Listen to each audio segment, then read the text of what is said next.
നമസ്കാരം. കാലകേയത്തിൻ്റെ പൂർവഭാഗത്തിൻ്റെ രണ്ടാമത്തെ രംഗമാണ് നമ്മളിനി പരിചയപ്പെടുന്നത്. ഒരു പക്ഷേ കഥകളിയുടെ സാങ്കേതികമായിട്ടുള്ള തികവിൻ്റെ ഏറ്റവും വലിയ ഉദാഹരണങ്ങളിലൊന്നായിരിക്കും ഈ രംഗം.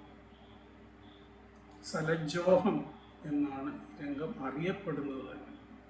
ഈ രംഗം അറിയപ്പെടുന്നത് തന്നെ സലജ്ജോഹം. സ ലജ്ജോ അഹം, ഞാൻ ലജ്ജയോടുകൂടിയവനാകുന്നു എന്നാണ് ഈ അർജുനൻ്റെ പദം. എന്തുകൊണ്ടാണ് അദ്ദേഹം ലജ്ജയോടുകൂടിയവനാകുന്നത് എന്നുള്ളതാണ് ഇതിലെ പ്രത്യേകത. വീരരസത്തിൻ്റെ അവതരണത്തിനുള്ള ഒരു വലിയ ഉദാഹരണമാണ് ഈ സലജ്ജോഹം എന്ന് പറയുന്ന ഈ രംഗത്തിലെ അർജുനൻ. നേരത്തെ ഞാൻ പറഞ്ഞതാണ്, കോട്ടയത്തമ്പുരാൻ പലപ്പോഴും ഒരു രസം, ഒരു നായകൻ അല്ലെങ്കിൽ നായിക ഇത് തിരഞ്ഞെടുത്ത് അതിന് ഊന്നൽ നൽകിക്കൊണ്ടാണ് തൻ്റെ കഥകളെ മുന്നോട്ട് കൊണ്ടുപോയിട്ടുള്ളത്. ഇവിടെ അർജുനൻ്റെ വീരരസം, എന്തുകൊണ്ടാണ് അർജുനന് വീരരസം എന്ന് കൂടി ആലോചിക്കേണ്ട കാര്യമുണ്ട്. അർജുനൻ പാശുപതാസ്ത്രം നേടിയിട്ടാണ് അവിടെ ഇരിക്കുന്നത്. പാശുപതാസ്ത്രം ആരിൽ നിന്നാണ് നേടിയത് എന്നുള്ളതും പ്രധാനമാണ്. ശ്രീപരമേശ്വരിൽ നിന്ന് പാശുപതാസ്ത്രം നേടിയിരിക്കുകയാണ് വീരനായ അർജുനൻ. അപ്പോൾ വീര്യം ആകാം. പക്ഷെ അവിടെ ഒരു ചോദ്യം പലപ്പോഴും ഉന്നയിക്കപ്പെടുന്നത്, ആ ഇരിപ്പ് വളരെ പ്രസിദ്ധമാണ്. ഇപ്പോൾ ഈ സലജ്ജോഹത്തിൻ്റെ ആ തിരശ്ശീല മാറ്റുമ്പോൾ ഉള്ള ഇരിപ്പ് വളരെ പ്രസിദ്ധം.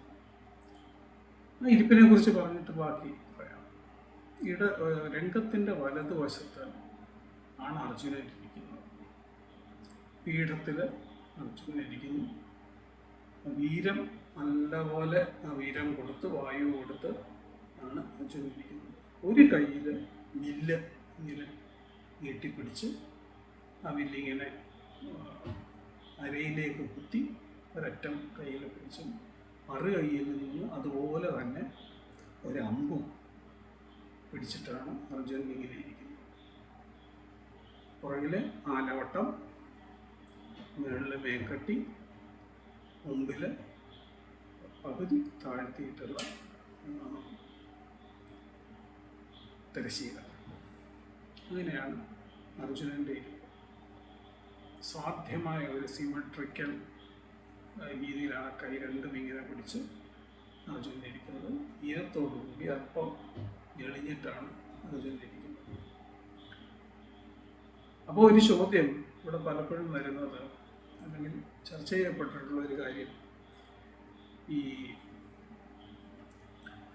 ശ്രീപരമേശ്വരനുമായിട്ട് യുദ്ധം ചെയ്ത് അദ്ദേഹത്തിൻ്റെ കയ്യിൽ നിന്ന് ഒരുപാട് താടനങ്ങളൊക്കെ ഏറ്റുവാങ്ങി അങ്ങനെ ഇരിക്കുന്ന അർജുനൻ എങ്ങനെയാണ് ഈ വീരത്തോടു കൂടിയിരിക്കുന്നത്? ആകെ തകർന്നിരിക്കുകയല്ലേ? ഇവിടെ നമ്മൾ മനസ്സിലാക്കേണ്ട ഒരു കാര്യം, വീരം എന്ന് പറഞ്ഞാൽ അത് അഹങ്കാരം എന്നല്ല. പലപ്പോഴും കത്തിവേഷങ്ങൾക്ക് വീരം കൂടി വരുന്ന സമയങ്ങളിൽ അത് അഹങ്കാരം കൊണ്ടാണ് അവരൊരു വീരരസത്തിലേക്ക്, അത് വീരാഭാസം എന്നാണ് പലപ്പോഴും പറയുന്നത്. ശരിക്കും വീരമല്ല. വീരമാണെന്നവർക്ക്, അവർ വലിയ വീരന്മാരാണെന്നവർക്ക് തോന്നുകയാണ് ചെയ്യുന്നത്. പക്ഷെ അർജുനൻ്റെ ഇവിടുത്തെ അവസ്ഥ ഒട്ടും അഹങ്കാരമില്ല. ശ്രീപരമേശ്വരനുമായിട്ടുള്ള ആ യുദ്ധത്തിന് ശേഷം അഹങ്കാരം മുഴുവനില്ലാതായ അർജുനനാണ്. പക്ഷെ അതേസമയം തന്നെ പാശുപതാസ്ത്രം നേടിയ, അല്ലെങ്കിൽ തന്നെ വീരനായി പാശുപതാസ്ത്രവും നേടിയ അദ്ദേഹത്തിൻ്റെ രസം അല്ലെങ്കിൽ അദ്ദേഹത്തിൻ്റെ ഭാവം വീരം നിറഞ്ഞതാണ്.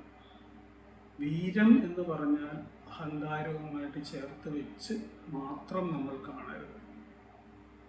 വീരരസത്തോടുകൂടി ഇരിക്കുന്ന ഒരാൾ വളരെ വിനയമുള്ളവനുമാകാം. അതുതന്നെയാണ് അർജുനൻ ഇവിടെ ആ പദത്തിൽ പറയുന്നത്. അപ്പോൾ പലപ്പോഴും അർജുനന് ഒട്ടും അഹങ്കാരമില്ല. ഇതിൻ്റെ അഹങ്കാരമെല്ലാം തീർന്നിരിക്കുകയാണല്ലോ, അപ്പോൾ ഇങ്ങനെ ഈ വീരഭാവത്തിൽ ഇങ്ങനെ ഇരിക്കുന്നത് ശരിയാണോ എന്ന് ചോദിച്ച് പലരും ചോദിക്കാറുണ്ട്. അവിടെ നമ്മൾ മനസ്സിലാക്കേണ്ട കാര്യം വീരരസത്തിലിരിക്കുന്നതിനും അഹങ്കാരം ഉണ്ടാവണമെന്നില്ല. വിനയമുള്ള ഒരാൾക്കും വീരരസത്തിൽ തന്നെ നിൽക്കാൻ കഴിയും എന്നുള്ളതാണ്. പക്ഷെ അയാൾ മറ്റുള്ളവരോട് പെരുമാറുമ്പോൾ വീരരസമാണ് അല്ലെങ്കിൽ വീരമാണ് ഭാവമെങ്കിലും വിനയത്തോടു കൂടി തന്നെ പെരുമാറും. ഈ പദത്തിൻ്റെ അർത്ഥവും അങ്ങനെ തന്നെയാണ്. ആ പദത്തിൻ്റെ എത്തുമ്പോഴത്തേക്ക് അത് കൂടുതൽ പറയാം.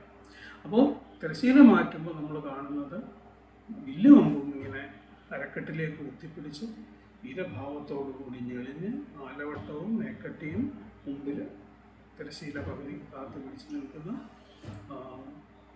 അർജുനൻ. അവിടേക്കാണ് മാതലി പ്രവേശിക്കുന്നത്. അത് ദേവലോകത്തു നിന്ന് മാതലി ഇങ്ങനെ വരുന്നു എന്നുള്ളതാണ്. വന്ന ആ തേര് അവിടെ ഉറപ്പിച്ച് അർജുനനെ നോക്കി അദ്ദേഹത്തിൻ്റെ പദമാണ് ആദ്യം. അതായത് മാതലിയുടെ പദമാണ് വിജയതേ ബാഹു വിക്രമം. വിജയതേ ശ്ലോകം എന്ന് പറയുന്നത് ഈ രംഗത്തിൻ്റെ അകത്ത് ശ്ലോകം കൂടി പറയാം. അമർത്യവൈര്യ സാരഥി എന്ന് പറഞ്ഞാൽ ശങ്കരാഭരണമാണ് രാഗം. അമർത്യവൈര്യ സാരഥി, അതായത് ഇന്ദ്രൻ്റെ സാരഥിയായിട്ടുള്ള മാതലി തൻ്റെ കയ്യിലേന്തിയ വില്ലിൽ നിന്ന് പൊഴിയുന്ന അസ്ത്രങ്ങൾ കൊണ്ട് ശത്രുക്കളുടെ മസ്തകം പിളർക്കുന്നവനായ ആ അർജുനൻ്റെ അടുത്ത് ചെന്നു ഇങ്ങനെ പറഞ്ഞു. തൻ്റെ കയ്യിൽ ഇരിക്കുന്ന വില്ലിൽ നിന്ന് പൊഴിയുന്ന അസ്ത്രങ്ങൾ കൊണ്ട് ശത്രുക്കളുടെ മസ്തകം പിളർക്കുന്ന വീരനായ അർജുനൻ്റെ മുമ്പിൽ ചെന്ന് വലിയ സാരഥിയായ മാതലി ഇപ്രകാരം പറഞ്ഞു. ഇതാണ് ശ്ലോകം. അതാണ് സാഹചര്യം. അർജുനനെ ഒന്നുകൂടി പുകഴ്ത്തുകയാണ്. തൻ്റെ വില്ലിൽ നിന്ന് പൊഴിയുന്ന അസ്ത്രങ്ങൾ കൊണ്ട് ശത്രുക്കളുടെ തല പിളർക്കുന്നവനായിട്ടുള്ള അർജുനൻ്റെ മുമ്പിലെത്തിയ മാതലി. അപ്പോൾ ആ സന്ദർഭം എന്താണ്, അർജുനൻ്റെ ഭാവം എന്താണ്, മാതലി എന്തിനാണ് വന്നത്, ഇതെല്ലാം കൃത്യമായിട്ട് ആ ശ്ലോകത്തിൽ പറഞ്ഞിരുന്നു. അതിനുശേഷമാണ് ഈ മാതലിയുടെ പദം വിജയതേ ബാഹുവിക്രമം വിജയതേ. വിജയ അർജുന തേ അങ്ങയുടെ ബാഹുവിക്രമം, അങ്ങയുടെ കൈയുടെ അല്ലെങ്കിൽ കരബലം അല്ലെങ്കിൽ കരത്തിൻ്റെ ബലം, വിക്രമം വിജയിക്കട്ടെ എന്നാണ് അദ്ദേഹം പറയുന്നത്. അതിനുശേഷം ഒരു 3-4 ചരണങ്ങളുണ്ട്.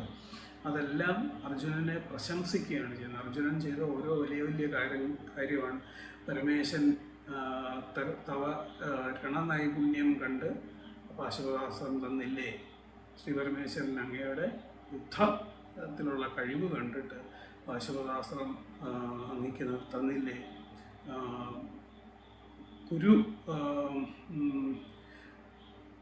ദ്രുപദനെ ദ്രോണർക്ക് വേണ്ടി ദ്രുപദനെ കീഴ്പ്പെടുത്തിയില്ലേ, മറ്റ് കൗരവകുമാരന്മാരെല്ലാം പരാജയപ്പെട്ട് നിന്നപ്പോൾ നീയല്ലേ പോയിട്ട് ദ്രുപദനെ കീഴ്പ്പെടുത്തി. ഇങ്ങനെ അർജുനൻ വിജയിച്ച അല്ലെങ്കിൽ അർജുനനെ പുകഴ്ത്തുന്ന ഓരോ കഥകൾ ഇങ്ങനെ പറയുകയാണ്. പക്ഷേ ഈ 2 ചരണങ്ങളും പൊതുവെ ചെയ്യാറില്ല. അതിന് ഒരു കാരണം എന്താണെന്ന് വെച്ച് കഴിഞ്ഞാൽ ഈ സമയം മുഴുവൻ ഈ മനുഷ്യനിങ്ങനെ അമ്പുമില്ലും ഇങ്ങനെ കുത്തിപ്പിടിച്ച് ഈ ഇരം പിടിച്ചിങ്ങനെ ഇരിക്കുകയാണ്, വായു കൊടുത്തിങ്ങനെ ഇരിക്കുകയാണ്. അതിനുശേഷം വളരെ പതിഞ്ഞ 2 പദങ്ങളാണ് വരുന്നത്. അപ്പോൾ ഒരുപാട് നേരം ഇങ്ങനെ ഇരുത്തുക എന്ന് പറഞ്ഞു കഴിഞ്ഞാൽ അത് കുറച്ചൊരു ടയറിങ് ആയതുകൊണ്ടായിരിക്കണം. ഇപ്പോൾ 3 ചരണങ്ങളിൽ ഏറ്റവും അവസാനമുള്ള കരബലമിയലുന്ന നൃപന്മാരാൽ അതിദുരാരോപമായുള്ള ധനുസിങ്കൽ നല്ല ശരമഞ്ചും തൊടുത്തെയ്ത് മുറിച്ചു ലാക്കിനെ ചാരു തരുണീമണിയെ പാണിഗ്രഹണം ചെയ്തു ഒരു വീര എന്നുള്ള ഒരു ചരണം മാത്രമേ ഇപ്പോൾ ചെയ്യാറുള്ളൂ. മറ്റ് 2 പാശുപതാസ്ത്രം നേടിയ കഥയും ദ്രുപദനെ തോൽപ്പിച്ച് ദ്രോണർക്ക് വേണ്ടി ദ്രുപദനെ തോൽപ്പിച്ച ദ്രോണർക്ക് ദക്ഷിണ കൊടുത്ത കഥയും ആടാറില്ല. അതിന് പകരം കരബലമിയലുന്ന നൃപന്മാരാൽ ദുരാരോപമായുള്ള ധനുസിങ്കൽ ശരമഞ്ചും തൊടുത്ത് എയ്തു ലാക്കിനെ മുറിച്ച് ചാരു തരുണീമണിയെ പാണീഗ്രഹണം ചെയ്തു ഒരുവില്ല. അർത്ഥം മനസ്സിലായോ? കരബലമിയലെന്ന വലിയ ശക്തിയുള്ള നൃപന്മാരാൽ, രാജാക്കന്മാരാൽ പോലും കുലയ്ക്കുവാൻ പറ്റാത്ത വില്ല് കുലച്ച് അതിൽ 5 അമ്പെയ്ത് ലാക്കിനെ മുറിച്ച്, അതായത് ലക്ഷ്യത്തെ ഭേദിച്ച് ചാരു തരുണീമണിയെ, സുന്ദരിയായ തരുണിയെ, സുന്ദരിയായ യുവതിയെ പാണീഗ്രഹണം ചെയ്ത വീര, പാഞ്ചാലിയെ വിവാഹം ചെയ്ത കഥയാണ് ഇവിടെ പറയുന്നത്. മറ്റു രാജാക്കന്മാർക്കാർക്കും കഴിയാത്ത രീതിയിൽ ദുരാരോപമായുള്ള ധനുസ്, അവർക്കൊന്നും സാധിക്കാത്ത കാര്യം ചെയ്ത് ആ ധനുസിങ്കൽ, ആ വില്ല് കുലച്ച് അതിൽ 5 അമ്പെയ്ത് ലാക്കിനെ, ലക്ഷ്യത്തെ മുറിച്ച്, ലക്ഷ്യത്തെ ഭേദിച്ച് ചാരുതരുണീമണിയെ, സുന്ദരിയായ യുവതിയെ, പാഞ്ചാലിയെ വിവാഹം ചെയ്ത ഒരു വീര എന്നാണ് 3-ാമത്തെ ചരണം. അത് മാത്രമാണ് ഇപ്പോൾ ആടുന്നത്. ഇതിൽ ഈ വീരത്തിൽ ഇങ്ങനെ ഇരിക്കുന്ന അർജുനൻ ഈ ചാരുതരുണീമണിയെ പാണിഗ്രഹണം ചെയ്ത വീര എന്ന് പറയുമ്പോൾ ആ സ്ഥായി അങ്ങനെ പൂർണ്ണമായും വിടാതെ ഒന്ന് ഇയാളെ നോക്കി ഒരു ലജ്ജ നടിച്ച്, ആ ലജ്ജ ഈ വിവാഹം ചെയ്ത കാര്യം പറയുമ്പോൾ സാധാരണ ലജ്ജ കാണിക്കാറുണ്ട്. അതാണോ അതോ ഇയാളുടെ പുകഴ്ത്തൽ കേട്ടിട്ട് ലജ്ജ തോന്നുന്നതാണോ എന്ന് ചോദിച്ചപ്പോൾ നമ്മുടെ ആചാര്യന്മാർ പലരും നേരിട്ട് പറഞ്ഞിട്ടുള്ളത് അത് വിവാഹത്തിൻ്റെ കാര്യം പറയുന്നതുകൊണ്ടുള്ള ലജ്ജയല്ല, മറിച്ച് ഇയാളിങ്ങനെ ഒരു സൈഡിൽ നിന്ന് പുകഴ്ത്തുക. അത് വിനയമുള്ള ആൾക്കാർക്ക് മാത്രമേ ആ പുകഴ്ത്തൽ കേൾക്കുമ്പോൾ ലജ്ജ വരൂ. അഹങ്കാരിയാണെങ്കിൽ ഇപ്പം നമ്മൾ കാണേണ്ട ഒരു കാര്യം, രാവണൻ, വീരമാണ് രാവണൻ്റെയും ഭാവം. ബാലിവിജയത്തിലെ രാവണൻ നാരദൻ വന്നിട്ട് വെറുതെ കളിയാക്കിയാണ് നാരദൻ പുകഴ്ത്തുന്നത്. ജയ ജയ രാവണ ലങ്കാവതി എന്നൊക്കെ പറഞ്ഞ് ഓരോന്നും പറഞ്ഞിട്ട് പുകഴ്ത്തുമ്പോൾ രാവണൻ കൂടുതൽ അഹങ്കരിക്കുകയാണ്, അതിലിങ്ങനെ അഭിരമിക്കുകയാണ് ചെയ്യുന്നത്. അത് ഒരു അങ്ങനെയുള്ള കഥാപാത്രങ്ങൾക്ക്, അഹങ്കാരം മനസ്സിലുള്ള കഥാപാത്രങ്ങൾക്ക് തങ്ങളെ പുകഴ്ത്തുമ്പോൾ അങ്ങനെ വീണ്ടും അത് കേൾക്കാനുള്ള ആഗ്രഹം വരുമെങ്കിൽ സാത്വികരായ, വിനയമുള്ള, നിറകുടങ്ങളായിട്ടുള്ള മനുഷ്യർക്ക് ഈ പുകഴ്ത്തൽ കേൾക്കുമ്പോൾ ലജ്ജയാണ് വരുന്നത്. അതുകൊണ്ടാണ് ഇതെല്ലാം കേട്ട് കഴിഞ്ഞിട്ട് അടുത്ത അർജുനൻ്റെ പദം എന്ന് പറയുന്നത് സലജ്ജോഹം എന്നാണ് തുടങ്ങുന്നത്. ഞാൻ ലജ്ജയോട് കൂടിയവനാകുന്നു. അഹം ഞാൻ ലജ്ജോഹം, ലജ്ജയോട് കൂടിയവൻ ആകുന്നു എന്നാണ് അടുത്ത പദം തുടങ്ങുന്നത്. അതിൻ്റെ അവതരണത്തിനൊക്കെ വലിയ പ്രത്യേകതകളുണ്ട്. പക്ഷെ അതിൻ്റെ സാങ്കേതികതയിലേക്ക് പോകുന്നില്ല. അത് കണ്ട് അതിൻ്റെ ഭംഗി, അതിനകത്ത് ആശയത്തിനൊന്നും വലിയ പ്രാധാന്യമൊന്നുമില്ല. അതുകൊണ്ട് തന്നെ ആശയമല്ല അവിടെ പ്രധാനം. അത് എങ്ങനെ അവതരിപ്പിക്കുന്നു എന്നുള്ളതാണ്. പതിഞ്ഞ കാലത്തിൽ അടന്ത 56, പതിഞ്ഞ കഥകളിയിലെ ഏറ്റവും നീളം കൂടിയ താളവട്ടമാണ് 56. പതിഞ്ഞ അടന്ത അല്ലെങ്കിൽ അടന്ത 56 എന്ന് പറയുന്നത് 56 സെക്കൻഡ് എന്ന് നമുക്ക് വേണമെങ്കിൽ പറയാം ഒരു താളവട്ടം. അതിൽ 4 അക്ഷരങ്ങളായിരിക്കും പലപ്പോഴും പറയുക എന്നുള്ളതാണ് പ്രത്യേകത. അത്ര വിസ്തരിച്ചാണ് ചെയ്യുന്നത്. വിസ്തരിച്ച് പ്രവർത്തിക്കുകയും കൂടി ചെയ്യുമ്പോൾ മുഖത്ത് വരുന്ന ഭാവത്തിൻ്റെ വ്യത്യാസം, മുദ്രകൾ തുടങ്ങി അവസാനിക്കുന്നതിൻ്റെ ഭംഗി, അതിനോടൊപ്പം നിൽക്കുന്ന കോറിയോഗ്രഫി, ഇതൊക്കെയാണ് ശ്രദ്ധിക്കേണ്ടത്. ഓരോന്നും ഞാൻ എടുത്തു പറയുന്നില്ല, കാരണം അത് കണ്ട് മനസ്സിലാക്കാനാണ്. പറഞ്ഞാലും അത് ചിലപ്പോൾ വളരെ ബോറിംഗ് ആയിട്ട് തീരും. അപ്പോൾ പദം എന്താണെന്ന് വെച്ച് കഴിഞ്ഞാൽ സലജ്ജോഹം തവ ചാടുവചനത്താൽ അതിനലംഭാവം മനസ്സി നീ വഹിച്ചാലും ഹന്ത. ഇതാണ് തുടക്കം. സലജ്ജോഹം, ഞാൻ ലജ്ജയോടുകൂടിയവനാകുന്നു. എന്തുകൊണ്ട്? തവ ചാടുവചനത്താൽ, അങ്ങയുടെ ഈ പുകഴ്ത്തലുകളൊക്കെ കേട്ട് ഞാൻ ലജ്ജയോടുകൂടിയവനാകുന്നു. വചനത്താൽ അതിനലംഭാവം മനസ്സിൽ നീ വഹിച്ചാലും, അലംഭാവം അത് അങ്ങനെ പറയുന്നത് അങ്ങ് നിർത്തുക. എന്നെ ഇങ്ങനെ പുകഴ്ത്തുന്നത് എനിക്ക് അങ്ങ് പറയുന്നത് കേട്ടിട്ട് ലജ്ജയുണ്ടാകുന്നു. അതുകൊണ്ട് അങ്ങ് ലജ്ജയോട് കൂടിയവനാകുന്നു. അതുകൊണ്ട് അങ്ങ് ഈ പുകഴ്ത്തൽ ഇത് നിർത്തിയാലും ഹന്ത കഷ്ടം. ഇതാണ് ആദ്യത്തെ വരി. അതിൻ്റെ അവതരണത്തിന് വലിയ പ്രത്യേകമുണ്ട്. അലംഭാവം എന്നുള്ളത് ഇങ്ങനെ തഥീം തഥീം തഥീം എന്ന് ചാടി 3 തവണ ഇങ്ങനെ 3 തവണ ചാടി അത് കഴിഞ്ഞിട്ട് നുകർന്ന് അത് നിർത്തിയാലും എന്ന് പറയുന്ന, അങ്ങനെ ഒരുപാട് ഭംഗിയുള്ള ഭാഗങ്ങളാണ്. അടുത്ത വരി എന്താണ് ചോദിക്കുക? ചാരിശോഭ തടവീടുന്ന വരം ആരുടെ രഥം ഇതെന്ന് നീ ചൊൽകടോ. രഥമിതെന്നും ഭവാൻ അരുണനോ കിമു വരുണനോ മനസ്സി കരുണയോടിവിടെ വന്ന കാരണവും നീ ചൊൽകടോ. നീ ആരെന്ന് സത്യം ചൊൽകടോ. ചാരിശോഭ തടവിയിടുന്ന മനോഹരമായ ശോഭയുള്ള ഈ രഥം ആരുടേത്? ഈ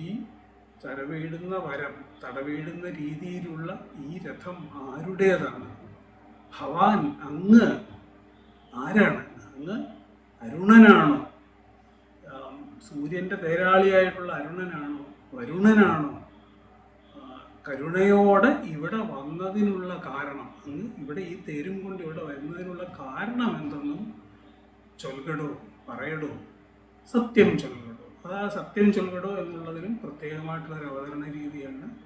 അതുപോലെ തന്നെ ഈ തേര് കാണിക്കുന്നത് വളരെ ഭംഗിയിൽ ഇങ്ങനെ ഒരു സൈഡിലേക്ക് വെച്ചിരുത്തി അങ്ങനെ തേര് കാണിക്കുന്നതിൻ്റെ ഒരു ഭംഗി, അങ്ങനെയുള്ള ഭംഗികളാണ് ഇതിൽ വരുന്നത്. അപ്പം ചാരിശോഭ തടവിയിടുന്ന വരമാരുടെ ഈ ഭംഗി, ഇത്രയും ഭംഗിയുള്ള ശോഭയുള്ള രീതിയിലുള്ള രഥം ഇത് ആരുടേതാണ്? അങ്ങ് ആരാണ്? അങ്ങ് സൂര്യൻ്റെ തേരാളിയായ, അവിടെ 2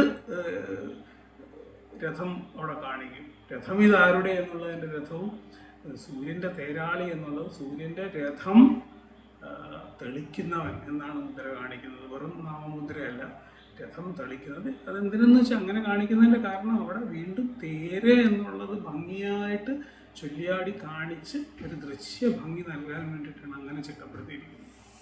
അങ്ങനെ ഉള്ള അരുണനാണോ, സൂര്യൻ്റെ തേരാളിയാണോ, ഹിമു വരുണനോ അതോ വരുണനാണോ? മനസ്സിൽ കരുണയോടെ ഇവിടെ വന്ന കാരണവും നീ ചൊൽകടോ, സത്യം ചൊൽകടോ. ഇതാണ് സലജ്ജോഹം എന്നുള്ള പദം. ഇത്രയേ ഉള്ളൂ. പക്ഷെ അതിൻ്റെ അവതരണം വളരെ പതിഞ്ഞിട്ടാണ് പോകുന്നത്. ഇതിന് മറുപടിയായിട്ട് ചന്ദ്രവംശമൗലി രത്നമേ എന്ന് പറഞ്ഞിട്ട് മാതലിയുടെ മറുപടിയാണ്. ചന്ദ്രവംശത്തിൻ്റെ തലയിലുള്ള രത്നമേ, അതായത് ചന്ദ്രവംശത്തിലെ ശ്രേഷ്ഠനായിട്ടുള്ളവനെ, ഞാൻ ഇന്ദ്രസൂതനാണെന്നറിഞ്ഞാലും, ഞാൻ ഇന്ദ്രൻ്റെ തേരാളിയാണെന്നറിഞ്ഞാലും, ഹൃദി സാന്ദ്ര മോദമോടരുൾ ചെയ്യാൻ ഇവിടെ വന്നതെന്നു കരുതിയിടുക സാമ്പ്രം. ഇന്ദ്രൻ പറഞ്ഞതനുസരിച്ച് ഇവിടെ വന്നതാണെന്ന് നീ മനസ്സിലാക്കുക. ഞാൻ ഇന്ദ്രസൂതനാണ്, ഇന്ദ്രൻ പറഞ്ഞതനുസരിച്ച് ഇവിടെ വന്നതാണ് എന്ന് നീ മനസ്സിലാക്കുക. അതോടുകൂടി ആ പദം അവസാനിക്കുന്നു. അത് കഴിഞ്ഞിട്ട് അർജുനൻ്റെ ഇവർ തമ്മിലുള്ള ഒരു ചെറിയ ആട്ടമാണ്. അതിൽ അർജുനൻ പറയുന്നത്, ഇദ്ദേഹം വളരെ യോഗ്യനാണെന്ന് തോന്നുന്നു, ഇനി ഇദ്ദേഹത്തോട് ക്ഷേമവർത്തമാനങ്ങൾ ചോദിച്ചറിയുക തന്നെ. ഇത് ചിട്ടയാണ് ഈ ആട്ടം. ഇത് ഒരിടത്തും വ്യത്യാസം വരില്ല. ആര് ചെയ്താലും ഇത് തന്നെയാണ്, മനോധർമ്മമല്ല. ആട്ടമാണ് ഇത്. കളരിയിൽ ചിട്ട ചെയ്ത് വെച്ചിരിക്കുന്ന ആട്ടം, ചിട്ടപ്രധാനമായിട്ടുള്ള ആട്ടമാണ് അത്, മാറത്തില്ല. അപ്പം ഈ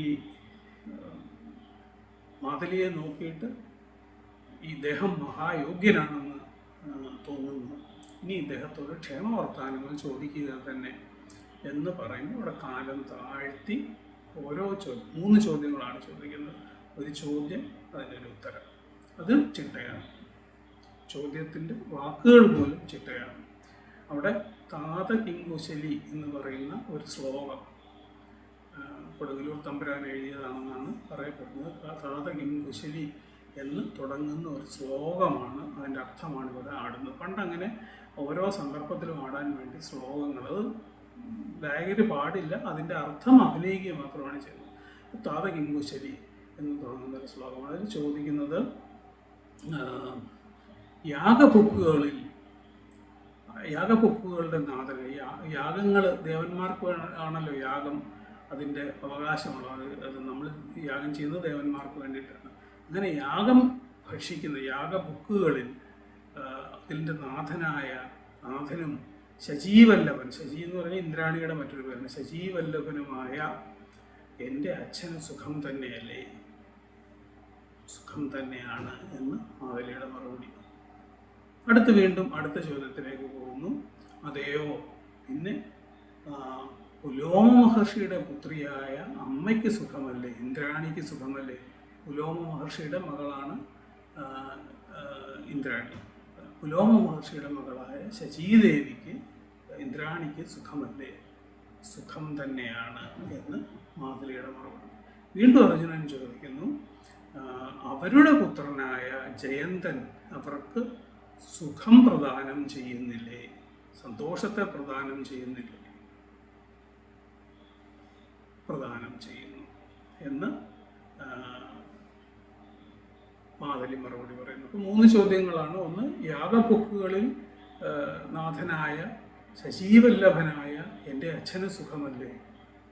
അതിന് മാതലിയുടെ മറുപടി സുഖം തന്നെ. അതെയോ, പുലോമ മഹർഷിയുടെ മകളായ എൻ്റെ അമ്മയ്ക്കും സുഖമല്ലേ? സുഖം തന്നെ. അതെയോ, അവരുടെ മകനായ ജയന്തൻ അവർക്ക് സന്തോഷത്തെ പ്രദാനം ചെയ്യുന്നില്ലേ? ഉവ്വ്, എനിക്ക് അവരെ മൂവരെയും കാണുവാൻ ആഗ്രഹമായിരിക്കുന്നു. അല്ലയോ മാതലേ, നമുക്ക് സ്വർഗത്തിലേക്ക് പോവുകയല്ലേ? അതെ, സ്വർഗത്തിലേക്ക് പോവാം. അല്ലയോ മാതലേ, സ്വർഗത്തിലേക്ക് രഥം വഴി പോലെ തെളിച്ചാലും. ഇത് പറഞ്ഞ് അവര്